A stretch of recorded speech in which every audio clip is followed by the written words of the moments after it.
ሰላም ከመይተውን ሰላም ክትሉ በዓል ሙሉእ ተስፋየ ቅድሚ ዝኣገረ ደው ኢለ ተዘዛረበኩም ከምኡውን ብውልቂ ሓበሬታ ዝህበኩም ደስ ምበለኒ ነይሩ ይኹን ዳ እምበር ብዙሓት ሰባት ብውሽጢ ስለትፅሑፍለይ ብዙሓት ሰባት እውን ሓበሬታ ስለተሓቱኒ ንኩላትና ግዜ ንምቁጣብ በዚ ሪከርድ መልክዑ እቲ ኣብዚ ናትና ናይ ትሬዲንግ ኮሚኒቲ ንምስታፍ ወይ ከዓ ኣብዚ ናይ ትሬዲንግ ትምህርቲ ንምስታፍ ደድልየኩም ኢንፎርሜሽን ወይ እውን ሓበሬታ ብቪድዮ ሪከርድ መልክዕ ዘቕርበልኩም ክኸውን እዩ ሶ ደጊመ ሰላም ክትህሉ እናተመነኹ ሎሚ ብዛዕባ ቶቶ ትሬድስ 2026 ቪአይፒ ሜንተርሺፕ ዝህቦም ኣገልግሎታት ከምኡውን ደድልይኹም ሓበሬታ ከካፍለኩም እየ ሶ ኣብዚ ቪድዮ ብዛዕባ እንታይ ኢና ክንዘራረብ ኣብዚ ቪድዮ ትረኽብዎ ሓበሬታ ብቕልል ዝበለ ከካፍለኩም መጀመርያ እዚ ቪድዮ ነቶም ጀንበርቲ ሰባት ንኹሉኻትኩም ካብ ቤዚክ ንትጅምሩ ዘካተተ ስለ ዝኾነ ሓፂር ሌላ ብዛዕባ ትሬዲንግ ዝተወሰነ ሰከንድታት ዝበኩም ከውን እዩ ብተወሳኺ ኣብዚ ቪድዮ ሜንተርሺፕ ዲና ንሸይጥ ወይስ ኮርስ ሜንተርሺፕ ዶ ወይስ ኮርስ ኢና ክንወስድ ዝብል እውን ኢንፎርሜሽን ዝበኩም ከውን እዩ ብተወሳኺ እንታይ ኢና ክንምሃር ኢንፎርሜሽን ደሊኹም ትምህርቲ ደሊኹም ፅሒፍኩምላ ኣለኹም ንሕና ኸ እንታይ ዓይነት ትምህርቲ ኢና ንህብ እንታይ ኢና ንምሃር እንታይ ኢና ንምህር ዘካፍለኩም ከውን እዩ ብተወሳኺ ኣብዚ ሜንተርሺፕ ንምሃሮ ሎንግ ተርም ከምኡውን ሾርት ተርም ትሬዲንግ ኣለና ማለት እዩ እንታይ እዩ ከመይ ይመስል እውን ሓበሬታ ዝበኩም ከውን እዩ ብተወሳኺ ኣብዚ ስክሪን ከም ትሪእዎ ዘለኹም ስትራቴጂ እውን ንምሃር ኢና ወይ እውን ነፅንዕና ማለት እዩ እንታይ ዓይነት ስትራቴጂ ኢና ነፅንዕ እንታይ ዓይነት ስትራቴጂ ኢና ክንምሃር ኢንፎርሜሽን ኣብዚ ቪድዮ ዝበኩም ክኸውን እዩ ብተወሳኺ ብዛዕባ ሪስክ ማናጅመንት ዝዳለናዮ ትምህርቲ ንምሃሮ ትምህርቲ ኣሎ እዚ ኣዳሊናዮ ዘለና ክላስ ማለት እዩ እንታይ ይመስል ከመይ ይመስል ኢንፎርሜሽን ክበኩም እየ ብተወሳኺ ኣብዚ ፅሑፍ ዝኹም ትሪእዎ ዘለኹም ትሬዲንግ ፕላንስ ኣብ ትሬዲንግ መደብ የድልየካ እዩ ኣብ ትሬዲንግ እንድሕር ደኣ ፕላን ጌርካ ትሬድ ትገብር ተዘይሃሊኻ ኣቐዲምካ ንክትወድቕ ወይ ከዓ ሉዘር ትሬደር ንክትከውን ፕላን ጌርካ ኣለኻ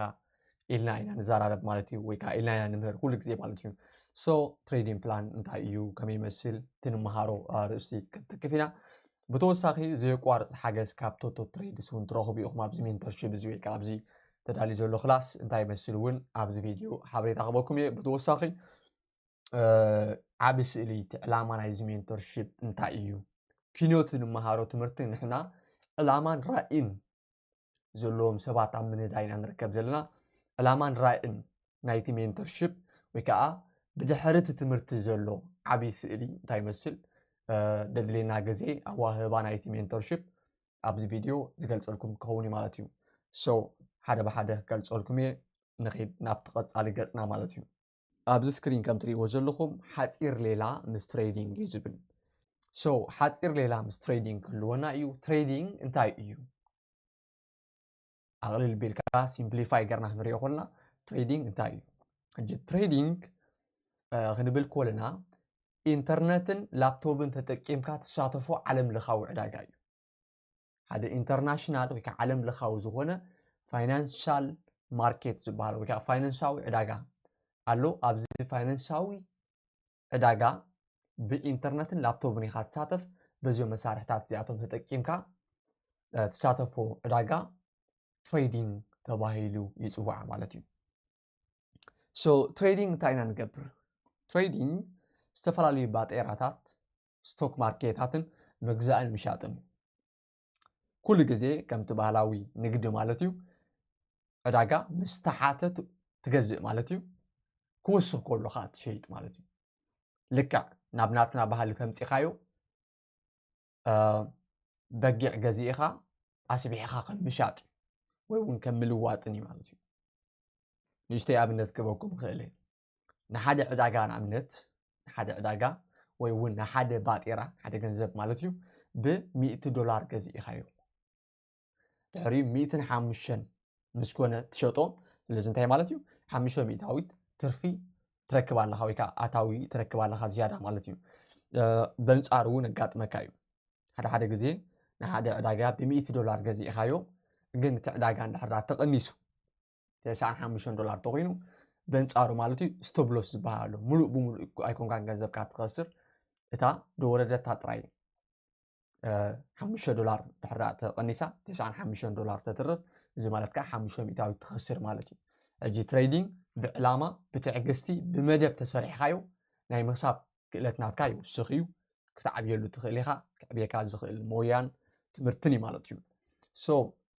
تريدينج نزي يمثل مالتيو جاست ابز سكرين كم تري وزلو ابزي كم زرايكم زلو ماركت كل غزي نلعل تحت يزبل ات ماركت نلعل تحت قبل كلها نحنا كل غزي تحتنا غزانا ابلع المشيتنا ويون ابلع المشيتنا اب تحتي نغزانا كنجد نخلينا مالتيو بحاصيرو ازي يمثلنتهم information زيبلكم مالتيو سو كابز قصيلنا كورس دو ويس mentorship إنا تمرتخن وسيل زبل information كبوكمي مالتي سو نبتغط صالي قصنا هنكيدنا سو أبز قص زغاء mentorship versus course mentorshipن كورسن انتاي يوم في اليوم برقص نحنا انتاينا نمهر ويكان انتاينا نمهر زبل حابريتا زبرها لكم كوبي هجي كدمز أجر خرداكم زلوا نجر كورسن منتورشيبن بقللو كنردوم كلنا لكا خمزي كل سبق ولا أخول الدزخيل منتورشيبن كورسن كأخوم إيو كل سبق ولا أخول الدزخيل هذا بوسول رأي زلوا لما زلوا ولا عن نختعب بجن زح سعرين ليكاي زي برجس منتورشيب هذا ولا عوليدكا جنكا هيوت سلزهاب كايو تراي أبونت أدنت وشيدكا حمدو عبيلكا مقدافكا زي كورسي بغليلو بريخو لاماتي بغلا زرار بانتايو كورس ريكرد استقبر داتان حبريتاني ريكرد استقبر داتان حبريتان تاي مالتي ريكرد استقبر فلتت بعلخا مرميركا هتك أمولي سبيل مالتي داردا بجيجا ملكعو ترديخا بجيجا ملكعو تفتين كايو نابطفات حيزكا خيد زخيل عقاطامي ويكا تخولتات علو مالتي كورس ግን ጽቡቕ ነገር ካሉ ገለ ካብ ጽቡቕ ነገር እንታይ እዩ ዋጋ ዝሓሰረ እዩ ኮርስ ኩሉ ግዜ ኦልሬዲ ሪከርድ ገይሩ ይስደደልካ ብኾነ ሰዓት ዝኾነ ሃልከ የድልየካን እዩ ሶ ብዋጋ መልክዑ ካ ዝሓሰረ እዩ ማለት እዩ ሜንቶርሺፕ ከንታይ እዩ አንፎርቹኔትሊ ትናተይ ኪቦርድ ናይ ግእዝ ክሰርሓለይ ስለዘይከኣለ ኣብዚ የለን ወይ ከዓ የለም ዝብል ፅሑፍ ኣሎ ሶ ሬታ ትገብርሉ ኢኹም ሶ ሜንቶርሺፕ እንታይ እዩ نحنا أب mentorship صايتنا نمهر وكان mentorship إنانه mentorship نحادثة تدسر حلو يمرر يغطن إخا تمهرون تردون بتمن قدوس إخا خاتم روح مالتي أب mentorship بزح زين إحنا نتاي نقولو نقرالو ودسب كتنا علو زلو استراتيجي وكا أجابة مالو سوغان تاي DIKW تبايل زوار مجمريا سب داتا يزكب نمبرز داتا مسمع كندي غزي سميع خايو دحريو نتد سمع خايو نجر نتزلكا داتا ناب حبريتا تغيرو نحد نجر نحرا طريق خايو تتماهركا يطراي حبريتا يو دحريو ناب فلتت كتمصو علكان حد نجر كسر حالكا تغين ناب فلتت ندحرا كتمصو تخونكا خا نتوم WH questions بحالو كتملسو مالكا بعلخا ريسيرش غيركا بعلخا تفلافيسكا ويكا نتي نمهركا زلو أكال بولكي بمحلات كتملسو مالكا نابنت لو ما أنت ندحر دا بزعبا تريدينج انتا ايو منين كاسو تتماهرنا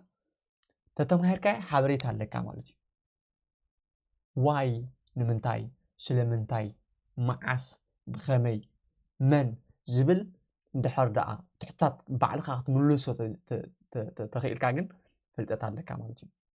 دن كفلتت نابطبب يخيل كفلتت نابطبب مخارج انتايو نحد نجار براكتيكالي بتكبر مستشرحلو وكان نتزنه بره كفلتت ناب جنزب مونيتايز مستقبره وكان مستلو طخان تايبال نابطبب كير كايلخا كابناي طبب درجه تمرت بزي حالا مالتي سو منتورشيب انتايو استمهار كايو نجار بتخكل ملكعو ابايتا كم تتقملو يرغاغص مسغاغه خا يرمكا صبق مسهلو ክትقጽل يدفعك مالتيو ናብ ጥበብ ክሳብ ትበጽሕ ኣብ ትነዊሕ ኣሰልካዮ ጉዕዞ ኣብ ጎንኻ ኮይኑ ማእዝንን ሓገዝን ምትብባዕን ጽንዓትን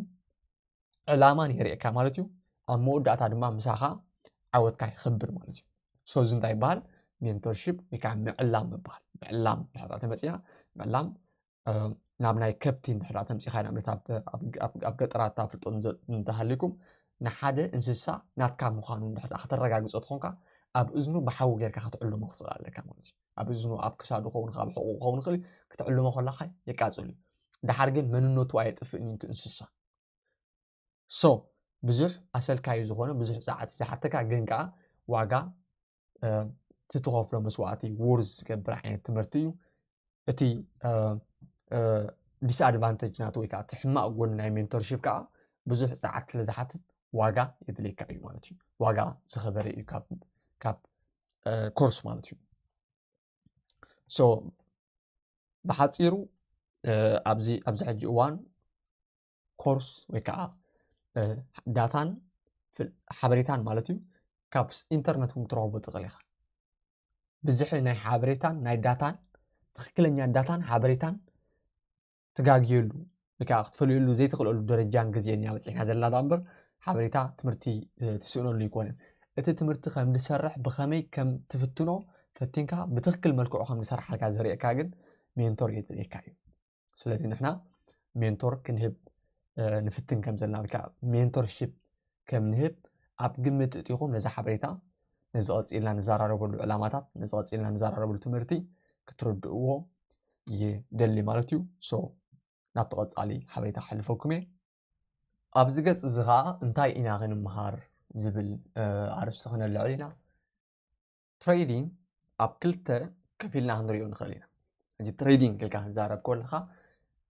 ወይ ከዓ ኣብዚ ፋይናንሻል ማርኬት ክሳተፍ ትኾንካ ብክልተ መልክዑ ብክልተ ኣንፈት ክንሪኦ ንኽእል ኢና ተቐዳማይ እንታይ እዩ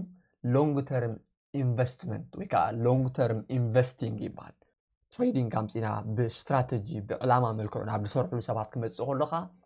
ፖዚሽን ትሬዲንግ ወይ ከዓ ስዊንግ ትሬዲንግ ተባሂሉ ይፅዋዕ ፖዚሽን ትሬዲንግ እንታይ ማለት እዩ ንኣዋርሓት ንዓመታት ዝፅበዩ ፖዚሽን ወይ እውን ንግዲ እንድሕር ዳ ተልዩ ሎንግ ተርም ኢንቨስትመንት ይበሃል ንነዊሕ ግዜ ኢኻ ትዕልም ማለት ወይ ከዓ ትዕላማ ትገብሮ ንግዲ ንነዊሕ ግዜ እዩ ስለዚ ንነዊሕ ግዜ ተኮይንካ ንነዊሕ ግዜ ክኸይድ ዝኽእል ሃዋህው ወይ ከዓ መፅናዕቲ ኢኻ ትገብር ማለት እዩ ብሓፈሻ ከም ኮሚኒቲ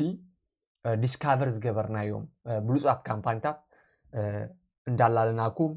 ብኸመይ መልክዑ ኣበይ መልክዑ እንታይ ዓይነት ቱልስ ወይ እውን እንታይ ዓይነት ብሮኮራት ትጥቀሙ እንዳ ኣሲስት እናገበርናኩም ንኸደሉ ፕሮሰስ ወይ ከዓ መስርሕ ሎንግ ተርም ኢንቨስቲንግ ይበሃል እዚ ሕጂ ብዙሕ ፃዕሪ ወይ ከዓ ብዙሕ ሰዓት ዝሓተካ ትምህርቲ ኣይኮነን ንሕና ካብዚ ነዚ ትምህርቲ እዚ ከም ሓደ ክላስ ኢልና ኣይፅውዖ ኢና ጎኒ ጎኒ ናይቲ ንሓደ ዓመት ዝኸይድ ትምህርቲ ዝወሃብ ክላሳት እዩ ማለት እዩ ወይ ከዓ ኣብቲ ሓበራዊ ዕብየት ውልቃዊ ዕብየትን ዝብል ኣርእስቲ ዝካተት ዓይነት ትምህርቲ እዩ ማለት እዩ ዝያዳ ፀዓት ዝሓተካ ግን ከዓ ነቲ ትኸፍሎ ሳክሪፋይስ ወይ ከዓ ነቲ ትኸፍሎ መስዋዕቲ ቀልጢፉ ክኸፍለካ ዝኽእል ከዓ እንታይ ኣሎ ሾርት ተርም ትሬዲንግ ዝበሃል ኣሎ ሾርት ተርም ትሬዲንግ እንታይ እዩ የሾርት ተርም ትሬዲንግ ብክልተ መልክዑ ዋላ እውን ብሰለስተ ኣርባዕተ መልክዑ ትሬድ ዝገብርዎ ኣለዉ ንሕጂ ክልተ መልክዕ ጥራይ ክንልዕል ኢና እቲ ሓደ ደይ ትሬደር ክትኸውን ከለካ ወይ ከዓ ደይ ትሬዲንግ ተባሂሉ ይፅዋዕ ደይ ትሬዲንግ ክንብል ከለና ማርኬት ኣብ መዓልቲ ላዕልን ታሕትን ዝብል ምንቅስቃስ ኣለዎ ወይ ከዓ ፍላክቹዌሽን ኣለዎ which is ማርኬት ንላዕልን ንታሕትን ክብል ከሎ ማለት እዩ ብስእሊ መልክዕ ክሪአኩም ክእል ኣብዞም ትሪእዎ ዘለኹም ማርኬት ኩሉ ግዜ ንላዕልን ታሕቲ ኣብ 24 ሰዓት ከምዚ ኢሉ ይንቀሳቐስ ሕጂ ኩሉ ግዜ ኣብ ታሕቲ ክወርድ ከሎ ባይ እናገበርካ ማለት እዩ ኣብ ላዕሊ ክወፅእ ከሎ ከዓ ሴል እናገበርካ ኣብ ሓደ መዓልቲ ኣታዊ ክትረክብ ከለካ ደይ ትሬደር ትኾን ኣለካ ወይ ከዓ ደይ ትሬዲንግ ተባሂሉ ይፅዋዕ ስካልፐር እንድሕር ዳ ክትኸውን ትኾንካ ከዓ ኣብ ዝተሓተ ታይም ፍሬም ወሪድካ ኣብ 1 ደቂቕ 30 ሰከንድ ኣብ 5 ደቂቕ ወሪድካ ማርኬት ብጣዕሚ እዩ ዝንቀሳቐስ ነቲ ምንቅስቓስ ኣብ ታሕቲ ባይና ገበርካ ብላዕሊ ክወፅእ ከሎ ሴልና ገበርካ ክትንግድ ከለኻ ወይ ከዓ ኣብዚ ፋይናንሻል ማርኬት ክትሳተፍ ከለኻ ከዓ ስካልፐር ትበሃል ወይ ከዓ ስካልፒንግ ትሬዲንግ ተባሂሉ ይፅዋዕ ማለት እዩ ሶ ያ ክልተ ዓይነት ትምህርቲ ከም ነጠቃልል ኣብዚ ንሓደ ዓመት ዝኸይድ ጉዕዞ ነዞም ክልተ እዚኣቶም ማስተር ብምግባር ናብቲ ኣድቫንስድ ዝበሃል ናብቲ ዝለዓለ ጥርዚ ብምብፃሕ ንስኻትኩም እውን ክትዓብይሉ ትኽእሉ ባይታ ኢና እንዳሊና ዘለና ማለት እዩ ካልእ ከም ሳልሳይ ነጥቢ ኣብዚ ገፅ እዚ ንሪኣ እንታይ ኣላ ኣዋህባ ናይቲ ትምህርቲ ከመይ እዩ ክንደይ መዓልቲ ክንደይ ሰዓት ኢና ንመሃር እዩ ዝብል ማለት እዩ ሶ ቤዚካሊ ኣብ ሰሙን ክልተ መዓልቲ ንመሃሮ ክላሳት ኣሎ እዚ ናይ ክልተ መዓልቲ ክላሳት እንታይ እዩ ብመልክዕ ቪድዮ ንኩሉ ሰብ ምክንያቱ ኣብ ዝተፈላለዩ ሃገራት ንኣብነት ኣብዚ ናይ 2025 ዝሳተፉ ዘለው ናይ ቪአይፒ ኣባላት እንድሕር ዳ ተሪእናዮ ካብ 15 ሃገራት እዮም ካብ 15 ሃገራት ብጣዕሚ ዝተፈላለየ ግዜ ዝተፈላለየ ናይ ስራሕ ሃዋህው እዩ ዘሎ ማለት ሶ ንኩሉ ሰብ ክጥዕም ብዝኽእል መልክዑ ኣብ ሰሙን ክልተ ግዜ ብቪድዮ መልክዕ ሪከርድ ተገይሩ እዩ እቲ ኢንፎርሜሽን ዝስደደልኩም ወይ ከዓ ትምህርቲ ዝስደደልኩም ማለት እዩ ድሕሪኡ ኣብዚ ናይ ቪአይፒ ክላስ እንታይ ኣሎ ኣብ ሰሙን ሓደ ግዜ ከዓ ላይፍ ኣለና ኩሉ ግዜ ማለት እዩ ቀዳሚ ሰንበቲ ሞስሊ ኣብዚ ሕጂ እዋን ንገብሮ ዘለና ማለት እዩ ላይፍ ክላስ ኣለና ኣብዚ ላይፍ እዚ ከዓ እንታይ ኢና ንዘራርብ ብሓፈሻ ንዓኻትኩም ዝገጥመኩም ዘለው ቻሌንጅ ወይ ከዓ ዝገጥመኩም ዘለው ፀገማት ናትኩም ሕቶታት ከም ኮሚኒቲ ወይ ከዓ ከም መማህርቲ እውን ንስኻትኩም ዓርሰ ርእስኹም ትላለይሉ ገዛ ንብስኹም ትላለይሉ ሓቢርኩም ክሰርሕሎም ትኽእሉ ባክቴስ ክትገብርሎም ትኽእሉ ትሬድ ክትገብርሎም ትኽእሉ ዕድላት ትዛተይሉ ግዜ እዩ ዝህልወና ማለት እዩ ብተወሳኺ ካብዚ ሶ ብጠቕላላ ክንደይ ንብላ ኣለና ማለት እዩ 3 መዓልቲ ናይ ትምህርቲ ግዜ ኣለና ሞስትሊ ኣብ ሰሙን 3 ሰዓት እዩ ዝኸውን ዘሎ ሓደ ሰዓት ትምህርቲ እዩ እቲ ብተግባር ትገብርዎ መፅናዕቲ ትገብርዎ ሪሰርች ኣውፂኻ ማለት እዩ ካልእ ኣብዚ ናይ ቪአይፒ ትምህርቲ ኣብቲ ኣዋህባ ናይ ትምህርቲ ካቶ ዝደሊ ነገር እንታይ ኣሎ እንድሕር ደኣ ፐርሰናሊ ብውልቂ ሕቶ ተልይኩም ብውሽጢ ውልቃዊ ሓገዝ ሓደን ሓደ እውን ዝወሃበኩም እዩ ዝኸውን ማለት እዩ ግድን ኣይኮንኩምን ኣብቲ ላይፍ ጥራይ ዘለኩም ሕቶታት ዘለኩም ፀገማት ሸር ክትገብሩ እቲ ላይፍ ብሓፈሻ ሓቢርኩም ክትዓብይሉ ትኽእሉ ዕድላት ኢና ንዘራርብ ብውልቂ እውን ከም ቪአይፒ ሜምበርስ ወይ ከዓ ከም ቪአይፒ ኣባላት ክትሓቱን ሕቶታትኩም ክምለሰልኩም ሓገዛት ክትረኽቡ ትኽእሉ ኢኹም ማለት እዩ ሶ እዚ መስል ነቲ ኣዋህባ ማለት እዩ ኣብቲ ቀፃሊ ገፅ ክንሓልፍ ኢና ኦኬ ኣብዚ ገፅ እዚ ከዓ እንታይ ትሪኡ ኣለኹም ኣብ ርእስቲ ኣብቲ ቀይሕ ፅሑፍ ከም ትሪእዎ ዘለኹም ስትራተጂ እዩ ዝብል ሕጂ እንታይ ዓይነት ስትራተጂ ኢና ክንመሃር ምክንያቱ ሓደ ትሬደር እንድሕር ዳ ክትከውን ትኾንካ ልክዕ ከም ሃዳናይ ጌርካ ነብስኻ ተቐርፃ ክትኽእል ኣለካ ሓደ ሃዳናይ እንድሕር ዳ ሃዲኑ ክናበር ተኮይኑ ኣተሃድና ስልቲ ክህልዎ ክእል ኣለዎ ኣተሃድና ስልቲ እንታይ ማለት እዩ ከመይ ገይሩ ከም ዝሃድን ክመሃርን ክፈልጥን ኣለዎ ሓደ ሃዳናይ ካብቲ ክገብሮ ዘለዎ ነገራት እንታይ እዩ ብትዕግስቲ ክፅበ ክእል ኣለዎ እንስሳታት ኢዶም ክሳብ ዝህቡ ብፍፁም ትዕግስቲ ክፅበ ክእል ኣለዎ ማለት እዩ ኣብ ትሬዲንግ እውን ስትራተጂ ግድን ኢኻ ክህልወካ ዘለዎ ግድን ንስኻ ትኽተሎ ስትራተጂ ንዓኻ ዝሰርሕ ስትራተጂ ክህልወካ ክእል ኣለዎ ሶ ንና ሕጂ ስትራተጂ እውን ኣብዚ ሜንተርሽፕ ዝተጠቃለለ ትምህርቲ እዩ ሶ እንታይ ዓይነት ስትራተጂ ኢና ክንመሃር ንዝብል ኣዝዩ ኣብዚ ሕጂ እዋን ኣድቫንስድ ዝኾነ ኣዝዩ ልዑል ተቐባልነት ረኺቡ ዘሎ ስትራተጂ ናይ ICT ኮንሰፕትስ ኢነር ሰርክል ትሬደርስ ዝበሃል ብማይክል ጄ ሃንድልስተን ዝበሃል ትሬደር ናይ 30 ዓመታት ናቱ ተሞክሮ ወይ ከዓ ንሱ ፋውንድ ዝገበሮ ስትራተጂ ወይ ከዓ ስልቲ ኣሎ ንዑ ኢና ክንመሃር ማለት እዩ እንታይ እዩ እቲ ንመሃሮ ትምህርትታት 3 ደረጃታት ኣለዎ እቲ ናትና ስትራተጂ ንመሃሮ ማለት እዩ ተቀዳማይ መሰረታዊ ናይ ICT ፅንሰ ሓሳባት ናይ ኢነር ሰርክል ትሬደር ዝበሃል ስትራተጂ መሰረታዊ ፅንሰ ሓሳባት እንታይ እዩ ዝብል ጀምቢርና ክንመሃር ኢና ኣብዚ ፅሑፍ ከም ትሪእዎም ዘለኹም ሊስት ገይረልኩም ኣለኹ እቶም ንመሃሮም ኣብዚ ቀዳማይ ደረጃ ናይ ስትራተጂ ዝብል ትምህርቲ ምስ በፃሕና ንመሃሮም ማለት እዩ ሶ ከም ትሪእዎም ዘለኹም ካበይ ክንጀምር ኢና እንታይ እዩ ትሬዲንግ ዝብል መሰረታዊ ትምህርቲ ክንመሃር ኢና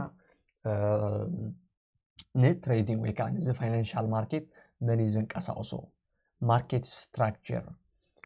IPDA ወይ ከዓ ኢንተርባንክ ፕራይስ ዴሊቨሪ አልጎሪዝም ዝበሃል ሲስተም እንታይ እዩ ኢኩሊብሪየም ዝበሃል ሲስተም እንታይ እዩ ኦልሬዲ ኣብ ናተ ዩቲዩብ እዚ ክሪኢኹም ትኾኑ ትኽእሉ ኢኹም ተማሂርኩም ትኾኑ ትኽእሉ ኢኹም ኦርደር ብሎክ ትሩ ዴይ ሬንጅ ሊኩዊዲቲ ቮይድ ዝብሉ ኣብዚ ቀዳማይ ደረጃ ክንመሃር ኢና ማለት እዩ ኣብ ካልኣይ ደረጃ ርእሱ ዝኸኣለ ትምህርቲ ክንመሃር ኢና ኣዝዩ ነዊሕ ዝኾነ ትምህርትታት ክህልወና እዩ ሕጂ ንዓኻትኩም ኣብዚ ናይ ኢንፎርሜሽን ቪድዮ እንድሕር ተገሊፀዮ ብዙሕ ዘይክርዳእኩም ርእቲ ቋንቋ እውን ብሕጂ ትመሃርዎ ስለ ዘለኹም ሕጂ ተኣትውዎ ስለ ዘለኹም ተዓለም ማለት እዩ ብምባል ኣብዚ ኣብ ካልኣይ ደረጃ ንመሃሮ ትምህርቲ ኣይፀራሕኩልኩምን ዘለኹ ግን ብፅሑፍ መልክዕ ክሰደልኩም ክእል ማለት እዩ ወይ እውን ክሰደልኩም እየ ማለት እዩ ሶ ኣብዚ ማእከላይ ደረጃ ንመሃሮም ናይ ICT ፅንሰ ሓሳባት ኣለዉ ትሬድ ኣገባብራ ከመይ ጌርካ ተኣቱ ከመይ ጌርካ ትወፅእ መዓዝ ተኣቱ መዓዝ ትወፅእ እንታይ ሪኢኻ ተኣቱ እንታይ ሪኢኻ ትወፅእ ከመይ ጌርካ ተንብቦ ማርኬት መን እንቀሳቅሶ ከመይ ይንቀሳቀስ ኣሎ ንምንታይ ንላዕሊ ይኸይድ ንምንታይ ንታሕቲ ይወርድ ንምንታይ ከ ናብ ናትና ቴክ ፕሮፊት ኣብ ናትና ድልናዮ ዘለና ታርጌት ክኸይድ ይኽእል ዝብል ኣብዚ ካልኣይ ደረጃ ክንመሃር ኢና ኣብ ሳልሳይ ደረጃ ኸ ኣድቫንስ ብዝኾነ መልክዑ ከም ፕሮፌሽናል ትሬደራት ንስኻትኩም እውን ከም ሜንቶር ንዓኻትኩም ጥራይ ዘይኮነን ደቅኹም ንደቂ ደቅኹም ትሕልፍዎ ትኽእሉ ትምህርቲ ኣዝና ዓሚቕና ንመሃረሉ ደረጃ ከዓ ኣድቫንስድ ናይ ትሬዲንግ ክእለት ፅንሰ ሓሳባት ክንመሃር ኢና እዚ እውን ከምኡ እቲ ቋንቋ ኣብዚ ተገሊፅዮ ነቲ ቪድዮ ከናውሖ እዩ ብተወሳኺ እውን እቲ ቋንቋ እውን ኣይክርዳእኩምኒ ማለት እዩ ካልእ ኣብዚ ሜንተርሽፕ ንመሃሮ ምሕደራ ኣብ ትሬዲንግ እዩ ሪስክ ማናጅመንት ርእሱ ዝኸኣለ ዓለም እዩ ብዛዕባ ሪስክ ማናጅመንት ኣዝና ካብ መሰረታዊ ሰብ ኣድቫንስድ ክንመሃር ኢና ብተወሳኺ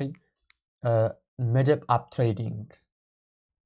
which is trading plans ዝበሃል ኣቀድማ ኣቢልኩም ዝነገርኩኹም እንድሕር ዳ ኣብ ትሬዲንግ ብዘይ መደብ ብዘይ ፕላን እንድሕር ዳ ትሬድ ትገብር ተለኻ ኣቀዲምካ ንኽትወድቕ ወይ ከዓ ዝወደቐ ትሬደር ንኽትከውን ካብቶም 9% ንኽትከውን ኣቀዲምካ ፕላን ጌርካ ኣለኻ ማለት እዩ ውልቃዊ ዕብየትን ሓበራዊ ዕብየትን ዝብል ክላስ እውን ክህልወና እዩ ዝተፈላለዩ መምሃራን ናይ ውልቃዊ ዕብየትን ሓበራዊ ዕብየትን እንዳዓደምና ኣብዚ ሜንተርሺፕ ክንዘራረብ ኢና ማለት እዩ ያ ናይ ስትራቴጂ ነዚ ይመስል ኣብ ተቐፃሊ ገፅ ክሕልፈኩም እዩ ኦኬ ካልእ ኣብዚ ገፅ ከም ትሪእዎ ዘለኹም ዘየቋርፅ ሓገዝ ካብ ቶቶ ትሬድስ እዩ ዘየቋርፅ ሓገዝ ካብ ቶቶ ትሬድስ ክንብል ከለና እንታይ እዩ ሕጂ ቶቶ ትሬድስ ምስ ወዳእኹም ትምህርቲ ምስ ወዳእኹም እውን እንድሕር ዳ ስልጠና ምስ ወዳእና ድሕሪ ሓደ ዓመት እንድሕር ዳ ኣብ ትሕትና ተይፅላልኮንኩም ምሳይ ትሬድ ክትገብሩ ትኾንኩም ዘየቋርፅ ሓገዝ ዘየቋርፅ ኣብዚ ብመልክዕ ፅሑፍ ኣቐሚጠልኩም ኣለኹ ከም ትሪእዎ ዘለኹም ዊክሊ ማርኬት ኣናላይዝ ሰሙናዊ ማርኬት ናበይ ገፁ ከም ዝኸይድ መፅናዕቲ ዝለቀልኩም ክኸውን እዩ ላይፍ ትሬድ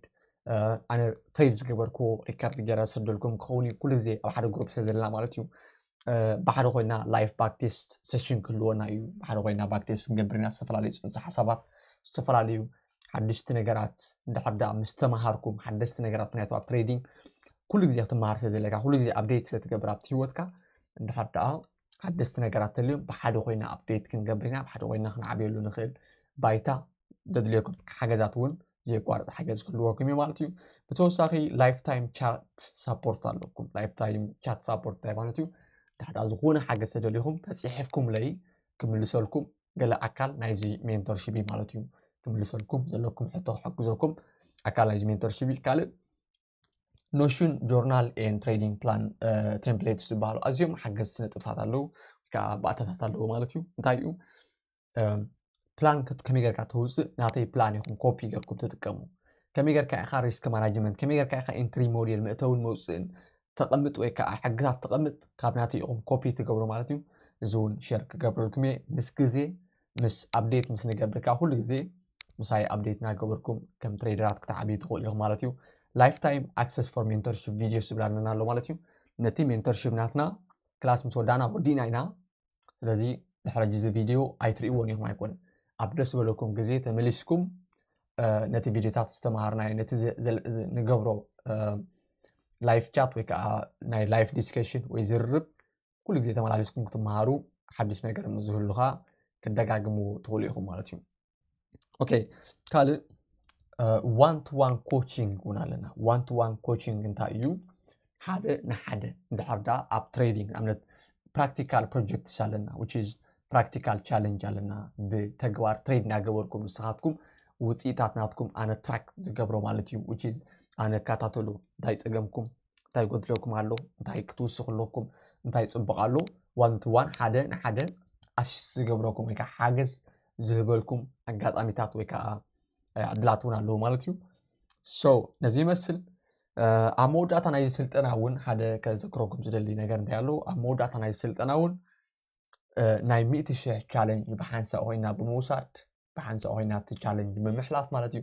ናይ 100,000 ቻሌንጅ ፈንድድ ትሬደር ንክትኮኑ ዘኽእል ሜንተርሺፕ ወይ ከዓ ዘኽእል ዕላማ ሓዚልና ኢና ንሓደ ዓመት ብሓንሳእ ክንጓዓዝ ማለት እዩ ኦኬ እዚኣ እታ ናይ መወዳእታ ገፅ እያ ዋጋ ካብ ናትና ኣባላት ብፅሑፍ መልክዕ ክስደደልኩም እዩ ማለት እዩ ምክንያቱ ኣነ እቲ ዕላማ ናትና ብዛዕባ ገንዘብ ክሳብ ዘይኮነ ብዛዕባ ገንዘብ ኣብዚ ቪድዮ ክዛረብንን ግን ዝያዳ እቲ ናትና ራእይ እንታይ ተሰኪብናዮ ክንከይድ ደሊና ዘለና ዕላማ እንታይ እዩ ዝብል ሕቶኹም ግን ክምልሰልኩም ማለት እዩ እንታይ እዩ እቲ ዕላማ ዝኩሉ ፃዕሪ ዝኩሉ ትምህርቲ ዝኩሉ ክወሃብ ኣለዎ ዝበሃል ዘሎ ዕድል እንታይ ንምፍጣር እዩ ድሕሪ እቲ ትምህርቲ ድሕሪ እቲ ሜንተርሺፕ ድሕሪ እቲ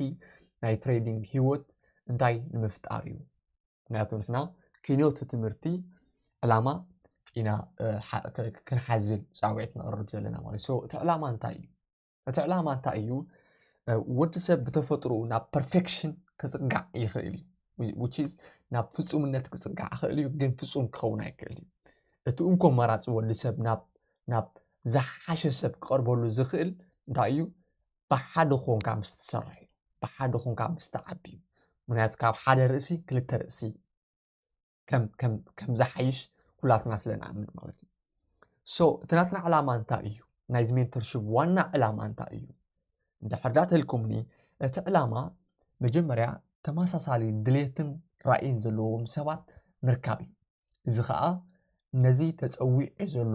ዋጋ ከፊሎም ናብዚ ሜንተርሺፕ ጆይን ዝገብሩ 15 ሰባት ብሓደ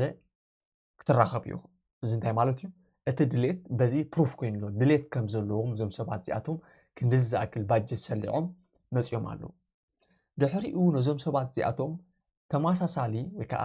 ንሓደ ዓውዲ ማስተር ዝገበሩ ክኾኑ ኣለዎም ወይ ከዓ ተመሳሳሊ ፍልጠትን ደረጃን ዘለዎም ክኾኑ ኣለዎም እዚ ማለት እንታይ ማለት እዩ ናብዚ ናተይ ደረጃ በፂሐ ዘለኹ ክትመፅሉ ትኽእሉ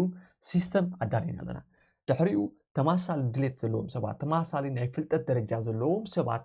ትክክል ናይ ምዃን ተኽእሎታት ናቶም ካብ ሓደ ሰብ ኣናላይዝ ዝገብሮ ስለ ዝዓቢ መብዛሕቶም ኣብ በዓል ዱባይ ዘለው ሚሊዮነራት ትሬደራት ዝፈልጦም ኣነ መብዛሕቶም ብድሕሪት ተመሳሳሊ ፍልጠት ተመሳሳሊ ናይ ለውጢ ድሌት ዘለዎም ሰባት ኮይኖም ነቲ ማርኬት ብሓደ ንሓደ ማርኬት ኣናላይዝ ብምግባር ዝዓብዩ ሰባት እዮም ንሕና ከዓ እቲ ዕላማ እንታይ እዩ እዚ ንምፍጣር እዩ እቲ ቀንዲ ዕላማ ማለት እዩ ኪንዮቲ ብውልቅኹም ተዓብይዎ ሓበራዊ እውን ከም ትሬደራት ክንዓብየሉ ንኽእል ኢንተርናሽናል ዝኾነ ባይታ ክንረኽበሉን ክፈጥረሉን ንኽእል ንምፍጣር እዩ ማለት እዩ ኣብ መወዳእታ ከካፍለኩም ዝደሊ ነገር እንተሃልዩ ሓደ ነገር እዩ ኩሉ ሰብ ኣይኮነን ናብዚ ሜንተርሺፕ ዝኽኣቱ ዝኽእል ምክንያቱ ኣነ ኢንተርናሽናል ዝኾኑ ዓበይቲ ሰባት ኢንቨስት ገይሮም ማኔጅ ዝገብሮ ካፒታላት ኣለዉ ደመሓድሮም ካፒታላት ኣለዉ ፈንድ ትሬደር ናይ ባዕለይ እውን ውልቃዊ ናይ ትሬዲንግ ሂወት ኣለኒ ማለት እዩ ኣዝዩ ሓፂር ግዜ ብምህላወይ አንፎርቹኔትሊ ክንድቲ ብዙሓት ሰባት ክመሃርዎ ንደልዮ ንኩሉ ሰብ ኣይኮና እንትዕድል ንቦ ማለት እዩ ከም ዝነገርኩኹም ንሓደ ዓመት 15 ሰባት የብዚ ናይ ቪአይፒ ሜንተርሺፕ ዝምህር እዚ ዝኾነሉ ምክንያት ከዓ ትሬደር ናይ ብሓቂ ትሬደር ምፍራይ ኣዝዩ ከቢድ ስለ ዝኾነ ኣዝዩ ብዙሕ ሰዓት ብዙሕ ሃልኪ ደድልዮ ነገር ወይ ከዓ ሞያ ክሳብ ዝኾነ 15 ሰባት እየ ዝምህር ማለት እዩ ሶ አንፎርቹኔትሊ ንኩሉኻትኩም ዘይክኸውን ይኽእል እዩ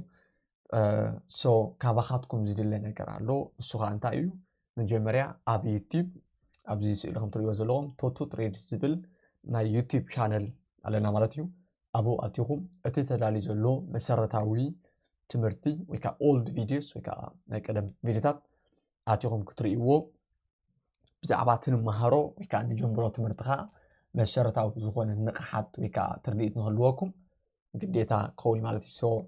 أبتنا مجمريا سريس شوعات فيديوهات اللوانا أبتا خلقيت سريس كاشو مونت فيديوهات اللوانا سو نعا أتن كتريوون كتكدو دي أخوم مالتيو كالي خطور دليت ناي لوط زلوهم سبات يدلينا يوم لكن كل سبع يكونن ندحر دا نحد نجر جنبير كان هي مقراص لمدي بعلي ندحر حالكم زمين ترشب نعقاتكم يكونن زمين ترشب زي قريصهم يوتهم نخيرو نستبقسو وحدات سباتي مالتهم كم سال ساي نطبي نزمت زلو عامت نحاده عامت زاكل غزي مهلاو نزناي تريدينج يوتكم غزي نخطبو ناتكم ناي غزي ماناجمنت مرأي بكا مسخال يدليكم مالتيو بزترفه توساخي حطو نحرات ليكم بوست تصحيفكم كتحاتم تقوليهم أنا كملسو لكم أبز فيديو زنبرنا information ويكا ناي information عرستات نزي مسل hopefully دقيمة نجزيهم زمتنا حبايت على غيركم تكون تصفالني إن دهر دعا financially ببادجت للاعبهم كوين ترخيبكم وزمين ترشبكا صحاف ليهم بمتقنو تحط سخونة بملكع بادجت مالتيو كورس علينا ويكا تمرتات علينا ندالو ومين ترشبالو كمون أب أفريقيا زلهم سباتون نهي نزع عدلات ندالو ولو بايتالو سو صحف لي تقوليهم زات أبغمت هنا أتليست توصلوا سبات كاب أفريقيا نحن نساعد كنفتنين أبزي عامة الزمالتيو سو دقيمة سلم كتالكم مسكن سسنايو يعني اللي